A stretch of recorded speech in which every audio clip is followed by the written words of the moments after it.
Evening everyone. आज जैसा कल बताया था कि हम अर्थशास्त्र की ब्रांचेस, अर्थशास्त्र की जो शाखाएं होती हैं उनके ऊपर बात करेंगे। अर्थशास्त्र मुख्य रूप से अर्थशास्त्र को दो भागों में विभाजित किया गया है, माइक्रो इकोनॉमिक्स और मैक्रो इकोनॉमिक्स। माइक्रो इकोनॉमिक्स का मतलब होता है सूक्ष्म अर्थशास्त्र और मैक्रो इकोनॉमिक्स का मतलब होता है वृहद अर्थशास्त्र, विशाल अर्थशास्त्र। सूक्ष्म अर्थशास्त्र छोटा अर्थशास्त्र, लघु अर्थशास्त्र। मैक्रो इकोनॉमिक्स वृहद अर्थशास्त्र, बड़ा अर्थशास्त्र, विशाल अर्थशास्त्र। तो ये अर्थशास्त्र का डिवीजन, अर्थशास्त्र का जो दो भागों में वर्गीकरण जो किया था वो प्रोफेसर रैगनर फ्रिश ने किया था। प्रोफेसर रैगनर फ्रिश ने सबसे पहले 1933 के अंदर अर्थशास्त्र को दो ब्रांचेस के अंदर डिवाइड किया कि दो ब्रांचेस होती हैं अर्थशास्त्र की। उन्होंने अर्थशास्त्र को दो भागों में डिवाइड किया, माइक्रो इकोनॉमिक्स और मैक्रो इकोनॉमिक्स। वो ये डिवीजन प्रोफेसर रैगनर फ्रिश ने इसलिए किया कि जो छोटी छोटी व्यक्तिगत इकाइयां हैं उनका अध्ययन जो है वो अलग तरह से किया जाता है और जो बड़ी इकाइयां हैं उनका अध्ययन जो है वो थोड़ा सा अलग प्रकार से हो। तो उन्होंने 1933 के अंदर इस विभाजन को किया, माइक्रो इकोनॉमिक्स और मैक्रो इकोनॉमिक्स। तो थोड़ा सा प्रोफेसर रैगनर फ्रिश के बारे में मैं आपको और बताऊंगा। प्रोफेसर रैगनर फ्रिश जो ओस्लो विश्वविद्यालय में, ओस्लो यूनिवर्सिटीज में, ओस्लो विश्वविद्यालय के अंदर जो प्रोफेसर थे, इकोनॉमिक्स पढ़ाते थे, नॉर्वे के अर्थशास्त्री थे। 1969 में इनको नोबेल प्राइज दिया गया अर्थशास्त्र के लिए। ये अर्थशास्त्र का सर्वप्रथम नोबेल प्राइज था जो आर्थिक पदार्थों के विश्लेषण में गतिशील मॉडल विकसित करने के लिए, इकोनोमेट्रिक्स का प्रयोग करने के लिए, जो आर्थिक विकास की जो प्रक्रिया है उसमें स्टेटिस्टिक का प्रयोग करने के लिए प्रोफेसर रैगनर फ्रिश को संयुक्त रूप से ये दिया गया नोबेल प्राइज 1969 में। प्रोफेसर जैन टिनबर्गन के साथ, जैन टिनबर्गन और प्रोफेसर रैगनर फ्रिश को ये नोबेल प्राइज 1969 में इकोनॉमिक्स के लिए पहली बार दिया गया।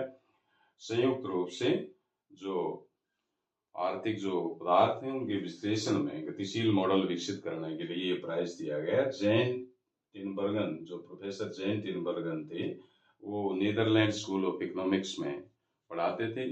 मूल रूप से ये डच इकोनॉमिस्ट थे और नीदरलैंड स्कूल ऑफ इकोनॉमिक्स में प्रोफेसर थे। तो ये इनकी प्रोफेसर रैगनर फ्रिश जिन्होंने इस विभाजन को किया, इनकी थोड़ी सी बेसिक बातें थी। जो ओस्लो विश्वविद्यालय में पढ़ाते थे इकोनॉमिक्स, तो उन्होंने अर्थशास्त्र को दो भागों में विभाजित किया गया। अर्थशास्त्र की दो ब्रांचेस हैं, माइक्रो इकोनॉमिक्स और मैक्रो इकोनॉमिक्स। मैक्रो इकोनॉमिक्स के अंदर हम किस बात का अध्ययन करते हैं? मैक्रो इकोनॉमिक्स के अंदर हम छोटी छोटी सूक्ष्म इकाइयों का अध्ययन करते हैं, जैसे एक उपभोक्ता का अध्ययन, जैसे एक उत्पादक का अध्ययन, एक फर्म, एक उद्योग इत्यादि का अध्ययन करते हैं। एक उपभोक्ता किस तरह से विभिन्न वस्तुओं और सेवाओं को खरीदता है, कैसे उसका उपभोग करता है, किस तरह से अपनी संतुष्टि को अधिकतम करने का प्रयास करता है। इसी प्रकार से जैसे एक फर्म जो है कौन सी वस्तुओं का उत्पादन करती है, किस तरह से उत्पादन के साधन खरीदती है, किस तकनीक से उत्पादन को करती है, किस कीमत पे वो उत्पादन को बेचती है। एक उद्योग जो है विभिन्न फर्मों का समूह होता है। एक उद्योग जो समान वस्तुएं पैदा करने वाले विभिन्न फर्में जो होती हैं उनके एक समूह को, समान वस्तुएं पैदा करने वाली विभिन्न फर्मों के समूह को हम उद्योग कह सकते हैं। एक उद्योग का विश्लेषण करते हैं। एक फर्म, एक व्यक्तिगत उपभोक्ता का, व्यक्तिगत फर्म का, व्यक्तिगत उद्योग का, अर्थात एक इकाई का अध्ययन इसके अंदर किया जाता है। सूक्ष्म छोटी छोटी इकाइयों का अध्ययन हम इसके अंदर माइक्रो इकोनॉमिक्स में करते हैं। तो माइक्रो इकोनॉमिक्स जो है, माइक्रो इकोनॉमिक्स में सूक्ष्म इकाइयों का अध्ययन करते हैं, जैसे वस्तु की कीमत, साधनों की कीमत। वस्तु की कीमतें किस तरह से निर्धारित होती हैं, साधनों की कीमतें किस तरह से निर्धारित होती हैं, साधनों की मांग किस तरह से होती है, उनकी पूर्ति का निर्धारण किस तरह से होता है। जैसे मांग, पदार्थों की मांग जो है उसकी, पदार्थों की पूर्ति के ऊपर निर्भर करती है, उसकी कीमत के ऊपर निर्भर करती है। तो जो इसी तरह से साधनों की जो कीमत होती है वो कैसे निर्धारित होती है, साधनों की पूर्ति किस तरह से निर्धारित होती है, उत्पादन करने वाले जो उत्पादक हैं वो किस तरह से साधनों की मांग करते हैं, साधनों की पूर्ति कैसे वो साधनों को प्राप्त करते हैं, किन वस्तुओं का उत्पादन करते हैं, किस कीमत पर उत्पादित उत्पादन को बेचते हैं। ये वस्तु कीमत सिद्धांत, साधन कीमत सिद्धांत, वस्तु की कीमतें कैसे निर्धारित होती हैं, मांग और पूर्ति दशाओं द्वारा वस्तुओं की कीमतें निर्धारित होती हैं। वस्तु की पूर्ति कैसे निर्धारित होती है, वस्तु की पूर्ति उत्पादन साधनों की लागत और उनकी उत्पादकों की जो उनका व्यवहार होता है उसके ऊपर निर्भर करती हैं। और इसी तरह से साधनों की कीमतें कैसे निर्धारित होती हैं, संसाधनों की पूर्ति कैसे होती है, ये माइक्रो इकोनॉमिक्स के अंदर हम पढ़ते हैं। तो किस तरह से संसाधनों का बंटवारा होता है, संसाधनों का बंटवारा, जैसे 4 मुख्य रूप से साधन होते हैं उत्पादन के: भूमि, पूंजी, श्रम, उद्यम। भूमि को, किसी उद्योग को स्थापित करने के लिए हमें भूमि चाहिए और भूमि के प्रयोग के बदले उसका पुरस्कार है वो लगान के रूप में दिया जाता है। मजदूर को मजदूरी दी जाती है, पूंजी को उसका ब्याज दिया जाता है और उद्यम को उसका लाभ दिया जाता है। तो किस तरह से उत्पादन के संसाधनों का कुशलतापूर्वक प्रयोग हो, किस तरह से कुशलतापूर्वक बंटवारा हो, उत्पादन के साधनों को उनका उचित पुरस्कार किस तरह से मिले, ये हम माइक्रो इकोनॉमिक्स के अंदर अध्ययन करते हैं। अर्थात माइक्रो इकोनॉमिक्स छोटे इकाइयों का, छोटे उद्योगों का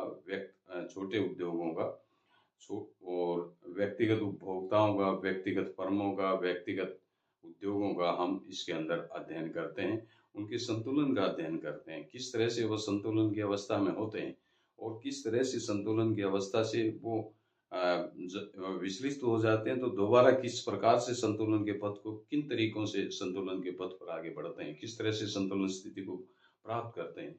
इसी तरह से एक उपभोक्ता किस तरह से संतुलन में होगा, कौन सी वस्तु खरीदेगा जिससे उसको अधिक से अधिक संतुष्टि मिले, तो उसको संतुष्टि ज्यादा होगी तो उपभोक्ता संतुलन का अध्ययन, हम व्यक्तिगत उपभोक्ता संतुलन का अध्ययन भी व्यष्टि अर्थशास्त्र के अंदर करते हैं। एक उत्पादक के संतुलन का अध्ययन भी हम व्यष्टि अर्थशास्त्र के अंदर करते हैं।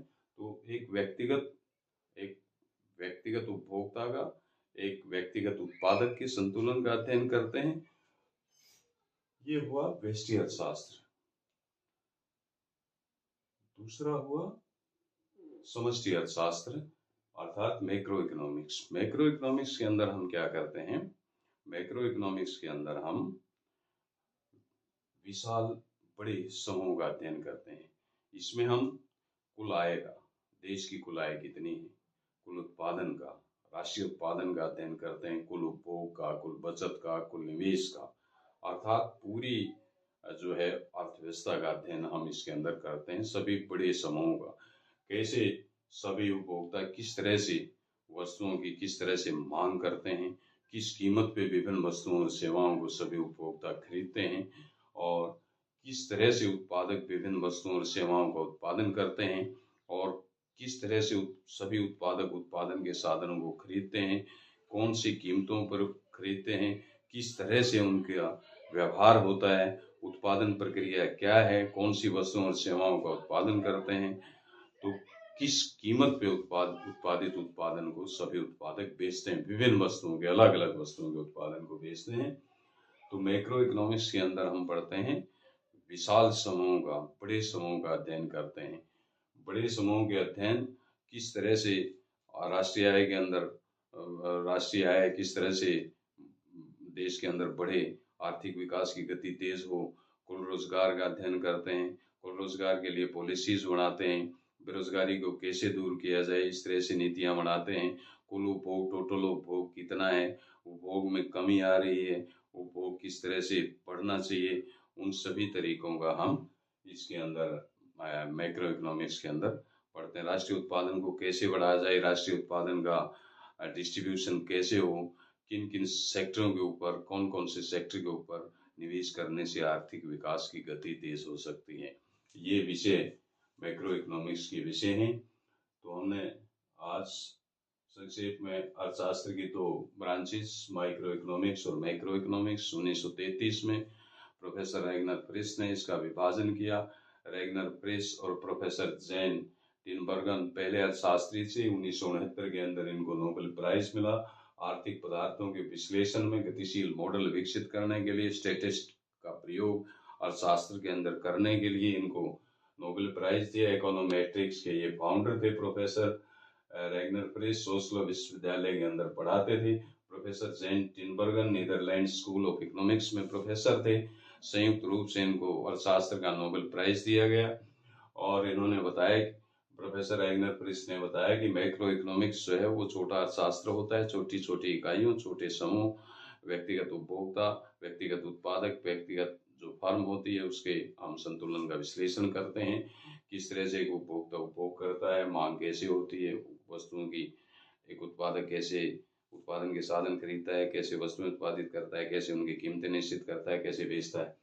मैक्रो इकोनॉमिक्स के अंदर हम समस्त इकोनॉमी का अध्ययन करते हैं, बड़े समूह का, जैसे कुल आय, कुल रोजगार, कुल कीमत, सामान्य कीमत स्तर और कुल जो अर्थव्यवस्था का उपभोग है, कुल बचत है, कुल निवेश है, इन सभी तत्वों का अध्ययन हम समष्टि अर्थशास्त्र के अंदर करते हैं। तो हम सामान्य जो आंशिक संतुलन से सामान्य संतुलन की तरफ चलते हैं। समस्त अर्थ व्यक्तिगत संतुलन, सब व्यक्तिगत संतुलन, व्यक्तिगत उत्पादक का संतुलन, व्यक्तिगत उपभोक्ता का संतुलन, व्यक्तिगत उत्पादक और उपभोक्ता के संतुलन के माध्यम से हम समस्त इकोनॉमी के संतुलन की तरफ आगे चलते हैं। अर्थात माइक्रो इकोनॉमिक्स और मैक्रो इकोनॉमिक्स अलग नहीं है, बल्कि जुड़ी हुई हैं, संयुक्त रूप से जुड़ी हुई हैं, जो आर्थिक विकास और आर्थिक विकास के जो विभिन्न प्रकार के उसके निर्धारक तत्व हैं उनका अध्ययन हम इनके अंदर करते हैं, जिससे देश का आर्थिक विकास और देश की प्रगति हो सके। आज केवल इतना ही, बाकी नेक्स्ट लेक्चर के अंदर बताएंगे।